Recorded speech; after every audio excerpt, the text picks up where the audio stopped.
Saudara, kekayaan laut menjadikan sektor perikanan menjadi salah satu penopang ekonomi nasional dan sumber penghidupan jutaan masyarakat pesisir. Namun di balik potensi itu, kesejahteraan nelayan masih jadi tantangan. Dan sementara Komisi 4 DPR memastikan akan tetap mendengar setiap aspirasi masyarakat sebagai bagian dari upaya mencari solusi dan kebijakan yang benar-benar memenuhi kebutuhan para nelayan. Stasiun pengisian BBM untuk nelayan. Jadi mereka minta untuk mendapatkan keringanan dalam persyaratan untuk mendapatkan SPBN ini.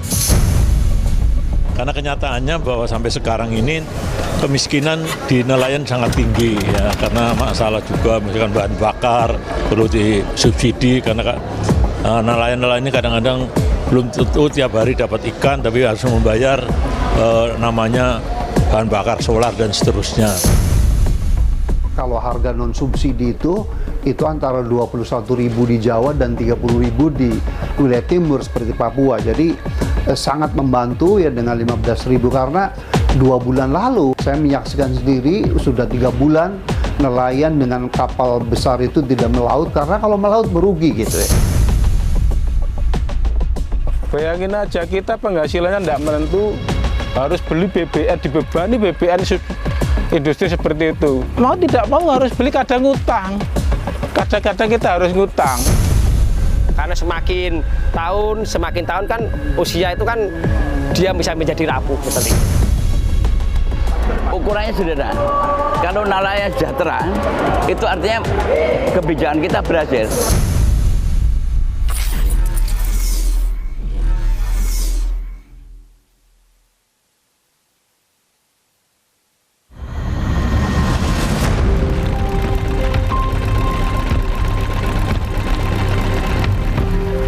Indonesia merupakan negara maritim dengan sekitar 70% wilayah berupa perairan.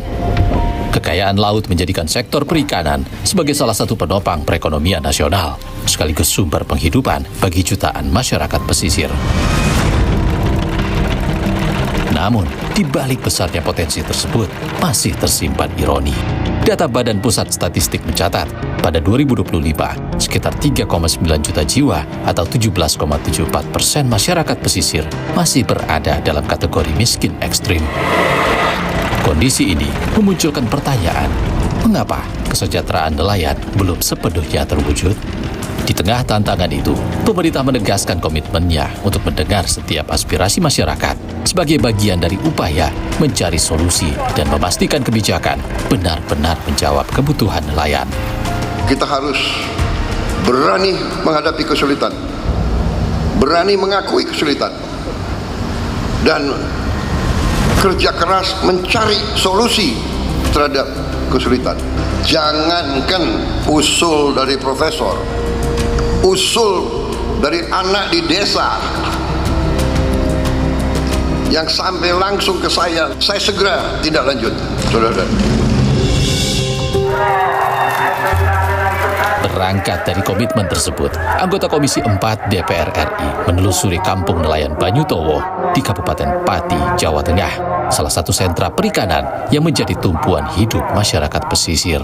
Setiap hari, ratusan kapal tradisional hilir mudik di dermaga menjadi denyut ekonomi kawasan ini. Namun di balik ramainya aktivitas tersebut, masih tersimpan berbagai polemik yang harus dihadapi nelayan. Lalu, apa yang sebenarnya menjadi akar persoalan kesejahteraan mereka? Ya, kebetulan saya ini kan lagi mengunjungi sini ya, Banyutowo ini. Kami ingin mendengarkan kira-kira apa yang menjadi problem masyarakat nelayan di Banyutowo ini dan apa harapannya ke depan, karena saya sebagai wakil rakyat tentunya akan memperjuangkan aspirasi yang disampaikan para nelayan. Di sini Pak, seharusnya dibangun breakwater. Oke. Karena di sini itu setiap ada gelombang, nelayan itu susah, lambat, dan Breakwater ini berguna sekali untuk memangkas biaya untuk sandar kapal agar langsung mendarat ke TPI untuk menurunkan ikan dan bisa menaikkan perbekalan di atas perahu. Oke, di samping itu ada yang lain nggak? Ada Pak, terkait barcode Pak. Oke. Teman-teman nelayan ini kan kalau ketika di kampung lautnya sepi, dia bermigrasi Pak. Kadang di Kalimantan, ada di Sumatera. Di sana kesulitan BBM karena barcode yang dicetak oleh Pemda itu tidak bisa, cuma satu lokasi.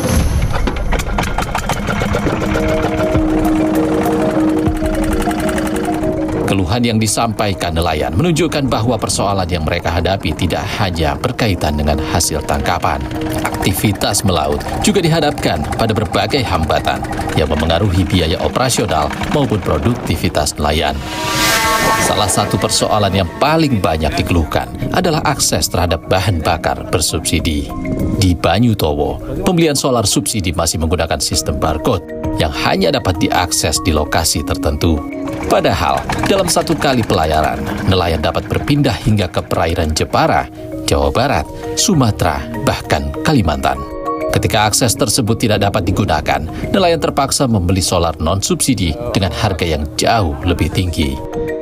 Bayangin aja, kita penghasilannya tidak menentu, harus beli BBM, dibebani BBM industri seperti itu. Iya, apalagi kalau kita sedang migrasi di daerah Jepara, Jawa Barat, di Sumatera, di Kalimantan. Ya mau tidak mau harus beli, kadang ngutang. Kadang-kadang kita harus ngutang.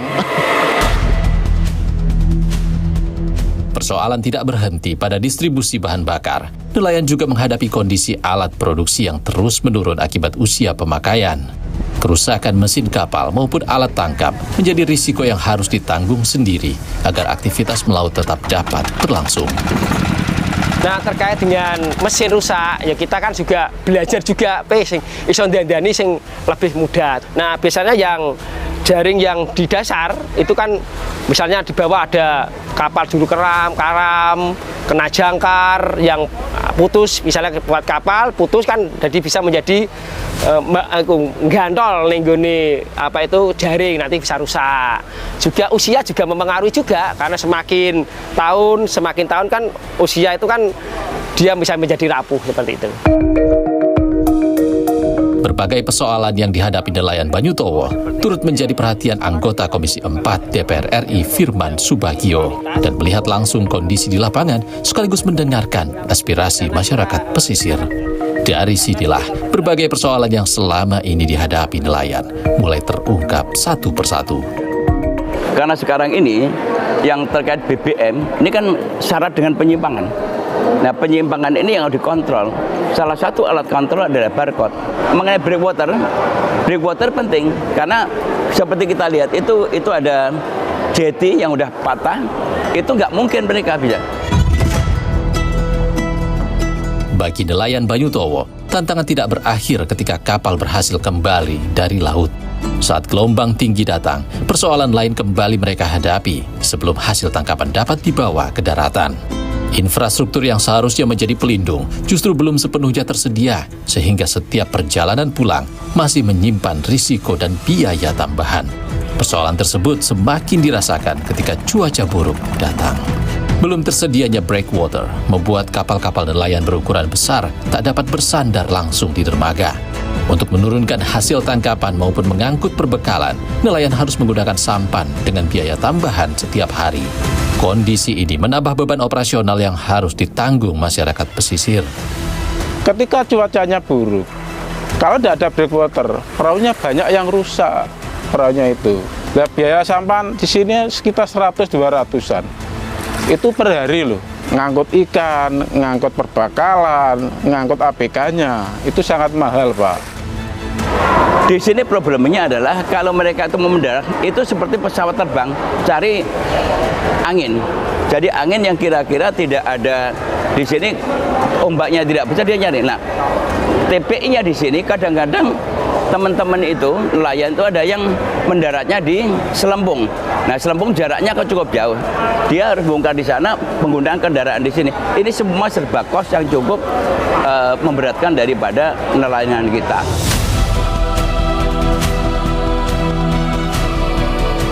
Kampung Nelayan diharapkan tak sekadar memperindah pesisir, melainkan membangun ekosistem pemberdayaan dan kebijakan yang berpihak pada nelayan. Dengan demikian, program ini bisa menjadi landasan bagi peningkatan kesejahteraan nelayan yang berkelanjutan. DPR pun mendorong pemerintah untuk mengevaluasi sistem barcode BBM bersubsidi untuk nelayan yang masih berbasis wilayah agar dapat digunakan di mana saja. Kampung nelayan ini harus dikelola secara profesional. Keterlibatan daripada masyarakat nelayan sendiri. Saudara, sistem barcode BBM bersubsidi berbasis wilayah untuk nelayan masih jadi perhatian Komisi 4 DPR RI. Dan Komisi 4 DPR RI mendorong pemerintah melalui Menteri KKP untuk mengevaluasi sistem barcode BBM bersubsidi yang berbasis wilayah agar tepat sasaran dan bisa digunakan di mana saja.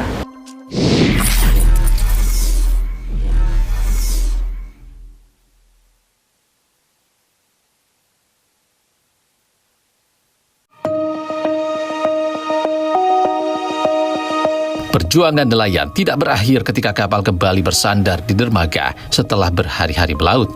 Hasil tangkapan dibawa ke tempat pelelangan ikan atau TPI untuk dipasarkan. Disinilah nilai jual hasil tangkapan ditentukan melalui mekanisme lelang terbuka yang mempertemukan nelayan dengan para pembeli. Yang menentukan tuh juru tawar. Ikan itu dilelang, nanti setelah dilelang itu siapa yang harga tertinggi kita lepas. Di saat lelang masih kejar-kejaran gitu ya, juru tawar masih menaikkan harga ikan. Setelah mencapai finishnya harga tertinggi itu baru dikasih yang berani tertinggi itu. Mekanisme lelang terbuka di tempat pelelangan ikan diharapkan mampu memberikan harga yang kompetitif bagi nelayan. Namun, besarnya hasil tangkapan tidak selalu berbanding lurus dengan pendapatan yang mereka terima. Ketika hasil tangkapan melimpah, harga jual ikan justru cenderung menurun. Di sisi lain, tingginya biaya operasional melaut dan ketidakpastian cuaca membuat penghasilan nelayan seringkali belum mampu menutup seluruh biaya yang telah dikeluarkan. Kondisi inilah yang menjadi tantangan bagi masyarakat pesisir dalam menjaga keberlangsungan usaha mereka. Pasca panen, ikan melimpah, harganya mesti turun. Hasil lelang 1.800.000, kadang sampai 600. Tapi relatifnya itu di angka 300 sampai 1 juta. Tetapi itu nanti juga kosnya untuk itu kan nanti dipotong-potong juga, ada perbakalan dan ada ABK. Kami ada 2 sampai 3 orang. Tapi kalau cuacanya angin dari selatan, ikannya kan nggak mau adaptasi sama angin dari selatan. Ya namanya laut itu kan kayak seperti ombak itu Mas, bisa tinggi, bisa rendah. Kita sering rugi, biaya operasional beri BBM itu sering rugi. Tergantung bagaimana kita mensyukuri berkat itu. Keberadaan Kampung Nelayan Banyutowo menjadi salah satu upaya pemerintah dalam menata kawasan pesisir secara terpadu. Tak hanya memperbaiki fasilitas penunjang aktivitas melaut, kawasan ini juga diproyeksikan menjadi pusat kegiatan ekonomi perikanan yang mampu meningkatkan nilai tambah hasil tangkapan nelayan. Agar tujuan tersebut tercapai, pengelolaan kawasan harus didukung sinergi antara pemerintah daerah, masyarakat nelayan, dan seluruh pemangku kepentingan. Kami sangat bersyukur sekali dengan kedatangannya dan bisa menerima apa yang menjadi unek-uneknya orang Banyutowo. Bisa mengangkat potensi-potensi apa yang ada di Banyutowo. Diharapkan bisa menjadi pusat kegiatan nelayan dan juga pusat nelayan bisa memasarkan hasil produksinya. Karena perikanan di Banyutowo itu sangat luar biasa sebenarnya. Kalau kita sentuh dengan luar biasa. Jadi memang dari hulu sampai ke hilir. Mewakili seluruh nelayan yang ada di desa Banyutowo ini sangat berharap Komisi 4 DPR RI supaya permasalahan ini diangkat di pemerintahan, di Senayan.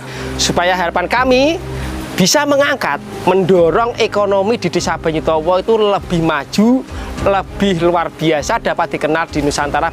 Serta menjadi tempat untuk nelayan bisa berkomunikasi dengan kami, juga berkomunikasi dengan para pembeli atau mungkin produsen-produsen pengolahan ikan lainnya. Karena mau mengadu kepada siapa lagi? Berbagai persoalan yang disampaikan nelayan Banyutowo memperlihatkan bahwa kesejahteraan masyarakat pesisir tidak cukup hanya dibangun melalui infrastruktur, melainkan kebijakan yang benar-benar menjawab permasalahan di lapangan, mulai dari akses bahan bakar, perlindungan usaha, hingga kepastian berusaha. Salah satu yang menjadi perhatian Komisi 4 DPR RI adalah sistem barcode BBM bersubsidi yang masih berbasis wilayah. Di lapangan, nelayan dapat berpindah hingga lintas provinsi mengikuti daerah penangkapan ikan. Kondisi tersebut membuat barcode yang dimiliki tidak dapat digunakan ketika mengisi BBM di wilayah lain, sehingga nelayan kehilangan akses terhadap solar bersubsidi dan terpaksa membeli BBM non-subsidi dengan harga yang jauh lebih tinggi. Melalui fungsi pengawasan, Komisi 4 DPR RI mendorong pemerintah melalui Menteri KKP mengevaluasi sistem tersebut agar distribusi BBM bersubsidi tetap tepat sasaran dan dimanfaatkan dimanapun. Stasiun pengisian BBM untuk nelayan. Jadi mereka minta untuk mendapatkan keringanan dalam persyaratan untuk mendapatkan SPBN ini. Karena kenyataannya bahwa sampai sekarang ini kemiskinan di nelayan sangat tinggi ya, karena masalah juga misalkan bahan bakar perlu disubsidi, karena nelayan-nelayan ini kadang-kadang belum tentu tiap hari dapat ikan, tapi harus membayar namanya bahan bakar solar dan seterusnya. Kalau harga non subsidi itu antara 21.000 di Jawa dan 30.000 di wilayah timur seperti Papua. Jadi sangat membantu ya dengan 15.000, karena 2 bulan lalu waktu saya menyaksikan sendiri sudah 3 bulan nelayan dengan kapal besar itu tidak melaut, karena kalau melaut merugi gitu ya. Di sana itu kalau barcode-nya tidak berfungsi, mereka itu harus beli solar dengan harga industri yang harganya sampai 30.000. Ini make-sense, nggak mungkin.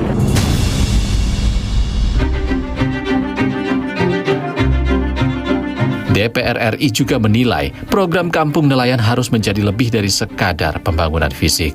Pengelolaannya perlu melibatkan masyarakat nelayan sejak tahap perencanaan hingga pelaksanaan agar seluruh fasilitas yang dibangun benar-benar menjawab kebutuhan masyarakat pesisir dan mampu menggerakkan ekonomi lokal secara berkelanjutan.